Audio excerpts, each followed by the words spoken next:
नमस्कार शेतकरी बांधवांनो, जे पाठीमागे तुम्ही जे बघताय अर्थात सोयाबीन पीक पेरणी केली आणि या ठिकाणी सुद्धा आपण सोयाबीन पीक पेरणी केलेली. आता ज्या वेळेला आपण सोयाबीन पीक पेरणी करत असताना आपण सांगत असतो की 48 तासाच्या आतमध्ये तणनाशक मारणं गरजेचं आहे. ते तणनाशक मारल्यानंतर जे उगवणारं तण आहे चांगल्या पद्धतीमध्ये नाहीसं होते आणि उत्पादन आपल्याला चांगल्या पद्धतीने मिळते. त्यासाठी आपण अगोदर पेरणी केल्यानंतर 48 तासामध्ये तणनाशक मारलं तर आज चांगल्या पद्धतीमध्ये बी उतरलं गेलं. व्हिडिओ करण्यापाठीमागे कारण असेल की बरेचसे शेतकरी बांधवांचा प्रश्न येतो की बियावरती काही परिणाम होईल का किंवा अडीअडचण येईल का किंवा उतरणार नाही, अशा बऱ्याचशा शंका होत्या.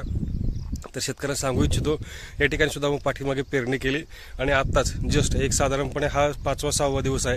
या ठिकाणी सुद्धा पेरणी चांगल्या पद्धतीमध्ये केली होती आणि झालेली सुद्धा आहे. उगवण क्षमता सुद्धा चांगली आहे आणि विशेष म्हणजे या ठिकाणी आपण तणनाशक सुद्धा मारलं होतं. ते अर्थात 48 तासामध्ये मारलं जातं.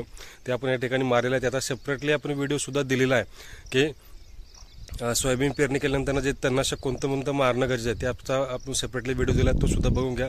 त्याचा स्प्रे केला होता आपण आणि चांगल्या पद्धतीने बी उगवण क्षमता झाली. इकडं हा जवळजवळ बघितला असेल आणि हा एक सुद्धा आहे.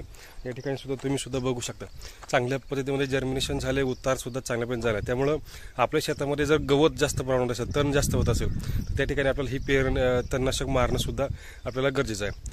निश्चितच ह्या पद्धतीमध्ये आपल्याला ही गोष्ट करणं गरजेचं आहे आणि निश्चितच आपल्याला जी असणारी मोलमजुरी आहे ती आपल्याला वाचवण्यासाठी, जो येणारा खर्च आहे हा टाळण्यासाठी आपल्याला या ठिकाणी हे फवारणी करणं गरजेचे आहे. निश्चितच अशा महत्त्वाच्या माहिती मिळण्यासाठी निश्चितच आपल्या चॅनलला फॉलो नसेल केलं तर करून ठेवा. व्हिडिओला लाईक करा, शेअर करा आणि आपल्या शेतकरी बांधवांना पाठवा. धन्यवाद.